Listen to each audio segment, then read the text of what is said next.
માંગરોળ તાલુકાના ગોરેજ ગામે વોકડા ઉપરના કોઝવેનું ધોવાણ થયું છે। વરસાદ બંધ થતાં જ આ કોઝવેના દ્રશ્યો સામે આવ્યા છે। ખેડૂતોને ચાલુ વરસાદમાં હાલાકી ભોગવવી પડે છે, જેથી સામે કાંઠે વસતા લોકોને ભારે હાલાકી ભોગવવી પડે છે, કારણ કે કોઝવે તૂટતા અહીંથી લોકો જીવના જોખમે બાઇકો કાઢતા નજરે પડ્યા છે। બીજી તરફ સામે કાંઠે સીમશાળા હોવાથી બાળકોને પણ હાલવા ચાલવામાં ભારે મુશ્કેલીનો સામનો કરવો પડે છે। આ કોઝવેમાં વર્ષ 2017 થી આવી જ હાલતમાં છે। ખેડૂતો પોતાના ખર્ચે રિપેરિંગ કરાવી રહ્યા છે, પરંતુ કોઈ રાજકીય આગેવાનો અહીં જોવા ફરક્યા નથી। રાજેશગીરી મેઘનાથી હું આ ગામનો રહેવાસી છું। મારે 50 વર્ષ પૂરા થયા, એમાં 17 વર્ષ થયા તો હું અહીંયાથી રોજ અહીં વાડીએથી રહેવા આવ્યો। આ પુલ દર વર્ષે અમારે 5 વર્ષે ધોઈ જાય। 3 સાંસદ સભ્યો સુધી તો લગભગ રજૂઆત મૂકી છે, બરાબર। વિઠ્ઠલભાઈ રાદડિયા, પછી રમેશભાઈ ધળુ, પછી મનસુખભાઈ માંડવિયા, અરવિંદભાઈ લાડાણી, એ વખત છે દેવાભાઈ માલા વિસ્તારના ધારાસભ્ય થયા।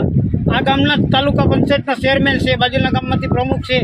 અનેક વખત રજૂઆતો કરી સરકારમાં, પણ કોઈ આનો નિવેડો આવતો નથી। આવે તો કંઈક રિપેરિંગ હોય તો થોડું ઘણું એકવાર આવ્યું તો આગળ થોડુંક વધ્યું, બરાબર। બસ એ મેઇન જગ્યા છે જ્યાં કંઈ થતું નથી। સાંસદ સહિતના નેતાઓ માત્ર મત મેળવવા ચૂંટણી પૂરતા જ આવે છે। ચૂંટણી પત્યા પછી કોઈએ આ ખેડૂતો સામે જોયું નથી। હાલના સાંસદ મનસુખ માંડવિયા કે જેઓ માત્ર મોટા વાયદાઓ કરે છે, પરંતુ ગોરેજ ગામના કોઈ પણ કામ થયા નથી તેવા ખેડૂતોએ આક્ષેપો કર્યા છે।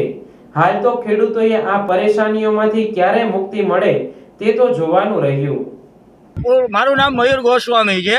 આ પુલ ઉપરથી અવર જવર કરવા માટે તંત્રની ઘોર બેદરકારી છે। અમે જીવના જોખમે અત્યારે અહીંયાથી બાઇક કાઢીએ છીએ। છોકરાઓને સ્કૂલે મૂકવા જવામાં ફૂલ તકલીફ પડે છે, બાળકોને પણ સ્કૂલે જઈ શકતા નથી।